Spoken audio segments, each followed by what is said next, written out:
eu era muito cético em relação ao Maracanã e sempre defendi o estádio próprio, desde lá atrás, desde a época que muita gente agora que é totalmente a favor era contra. Sim. Eu sempre venho dizendo isso. Então, eu acho, assim, não tenho a menor dúvida de que a compra do terreno vai ser aprovada na semana que vem. Também vou indicar alguns parceiros nossos, começando pela BetSat, que é a melhor casa de bet do Brasil, tá bom? A BetSat tem as melhores odds, as melhores promoções, é a melhor casa de aposta do Brasil e do mundo, porque todas são do mundo, né? Então, enfim, tá sempre com as melhores odds para vocês, vale a pena. Ele tinha mandado aqui antes, né? Eu vou seguir a ordem aqui das perguntas, tá, pessoal? Então a hora de mandar pergunta é agora, e claro, quem quiser furar essa ordem, manda o superchat que a gente faz.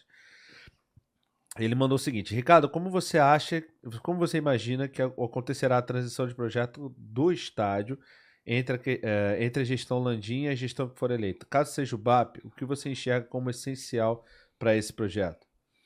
Enfim, estádio é um negócio que eu me sinto muita vontade de falar, né? É só as pessoas olharem aí os meus posts, os vídeos da última eleição. Eu sempre fui muito cético em relação ao Maracanã, muito. Eu fui o primeiro negociador de possível concessão do Maracanã em 2007 ou 2008, não lembro bem, foi quando se começou a falar, depois do Pan-Americano, o governador, na época Sérgio Cabral, definiu que havia uma concessão e indicou pelo governo o então secretário de Esportes e presidente da Sudeste, Eduardo Paes, para ser o negociador pelo governo. E havia uma negociação na época de um consórcio que iria envolver Flamengo, Fluminense, CBF. Os jogos da seleção seriam preferencialmente no Maracanã, como acontece com a Inglaterra em Wembley. E depois entrou uma agência de marketing esportivo inglesa, que era a IMG, que é uma das maiores agências do mundo. E acabou não indo para frente por uma série de fatores, mas ali eu entendi que o Maracanã não é um estádio como outro qualquer. O Maracanã é muito mais do que um estádio de futebol. O Maracanã é um símbolo nacional, como é o Cristo, como é o Pão de Açúcar, e que, portanto, como símbolo nacional, ele é uma ferramenta, um instrumento político importante para qualquer um que estiver sentado na cadeira de governador do estado do Rio de Janeiro, e que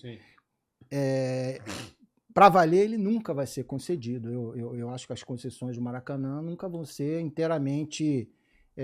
não é como a concessão do Engenhão para o Botafogo, porque o Engenhão é um estádio de futebol mesmo, né? Ele não tem uma dimensão cultural. Turístico, né?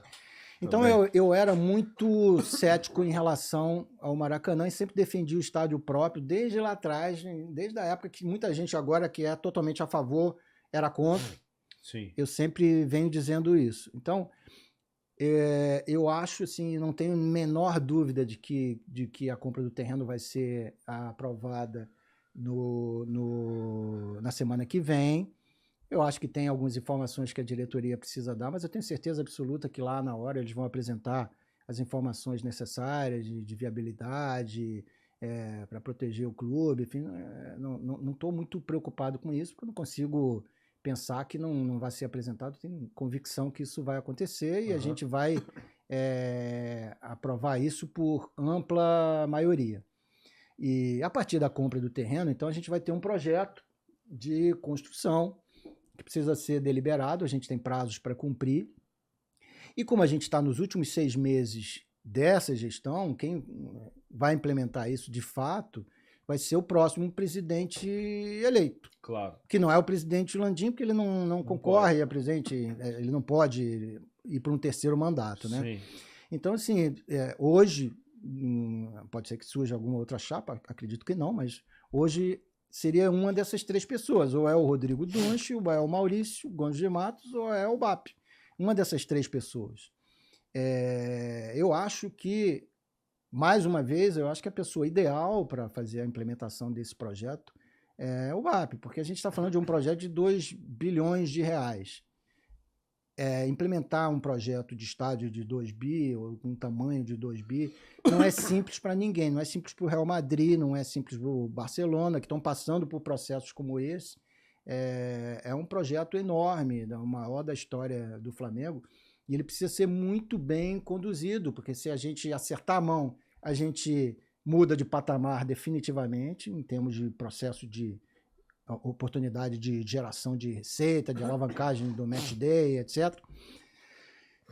Mas se a gente errar a mão, a gente pode voltar a ter dificuldades e problemas como a gente teve no passado. Então, mais do que nunca... Né? Um grande passivo. Isso. Mais do que nunca, a gente precisa de um gestor acostumado a projetos desse tamanho, e é mais uma razão pela qual eu acho que se a gente eleger o BAP, a gente não vamos ter sustos em relação à questão do estádio. Inclusive, na semana passada, até antes da ida do BAP, posso chamar de presidente porque ele foi presidente da Sky. Então... presidente do Conselho de Administração. Então posso chamar de presidente também, não me entendam mal. Mas enfim, ele teria saído uma notícia. Não, saiu uma notícia que ele seria contra o estádio.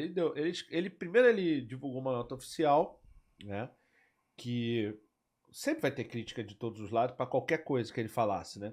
E essa nota oficial disse que foi muita enrolação e pouca ação, de fato, né?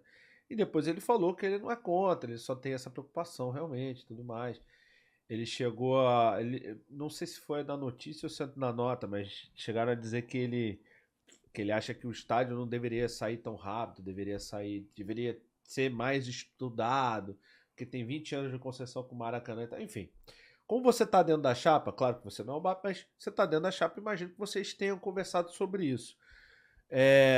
Afinal, o BAP é contra o estádio do Flamengo ou não? E o que ele quis dizer quando surgiram essas notícias aí dele ser contra o estádio? Não, ele não é contra absolutamente o estádio, né? Enfim, até porque assim, o estádio, como eu disse, ele tem um potencial de alavancar as receitas de match day que são muito importantes para o clube de duas formas. Primeiro, você tem receitas novas que você não poderia, no Maracanã você não tem como ter, mesmo com a concessão, como o name right, por exemplo.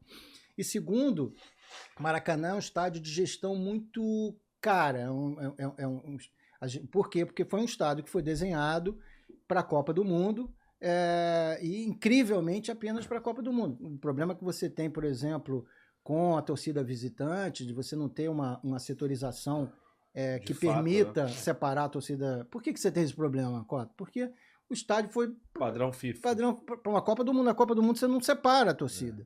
Só que ninguém se preocupou que você ia ter 4, 5 jogos de Copa do Mundo e depois você não ia ter mais nenhum. O famoso legado da Copa. Enfim. Parece incrível, mas é a realidade. Então, assim, é óbvio que ele não é contra o estádio, porque ele sabe perfeitamente que o impacto que isso tem a médio e longo prazo nas receitas de match day do clube e como isso é importante para o clube crescer, enfim. A única consideração, são só duas considerações. A primeira consideração é que isso precisa ser feito com responsabilidade, como qualquer decisão que a gente toma na vida. Eu vou comprar um apartamento novo, maravilha. Como é que eu vou pagar, como é que eu vou fazer, tudo tem que ser feito com responsabilidade, sem perder a janela de oportunidade que a gente tem para esse terreno, que é uma janela fantástica. E até para evitar que o clube amanhã caia na armadilha de voltar a se endividar e ter que virar SAF para poder pagar o estádio. A gente não quer isso. E a gente vê outros clubes que deram esse passo e hoje estão em situações complicadas, talvez em vias de ter que virar SAF para poder pagar o estádio que foi mal planejado, né? Sim. Mas, de novo, a gente não é pouco a favor do estádio, a gente é muito a favor do estádio. As pessoas podem aí ver os meus depoimentos sobre o estádio antes, a minha visão continua a mesma. A gente quer fazer só as coisas com responsabilidade para que o estádio possa ser a fonte de alavancagem de mais receita para o clube e não de problemas lá na frente. Tá bom, beleza. Acho que tá esclarecido aí, mas se alguém tiver alguma dúvida, pode mandar. Se você quer aprender a virar um youtuber de sucesso, eu recomendo o segundo link na descrição, que é o YouTube Sem Aparecer. Para quem quiser ganhar dinheiro com o YouTube, aparecendo ou não. O curso é do PT Jordan, um cara que tem no canal principal dele 13 milhões de inscritos. É mais de 13 milhões, e fora outros 50 canais que o cara tem, então vale a pena, recomendo o segundo link na descrição. O terceiro link é a camisa, né? Camisa do Flamengo no Mercado Livre. Hoje em dia, camisa do Flamengo no Mercado Livre é verdadeira. Na nossa época não era.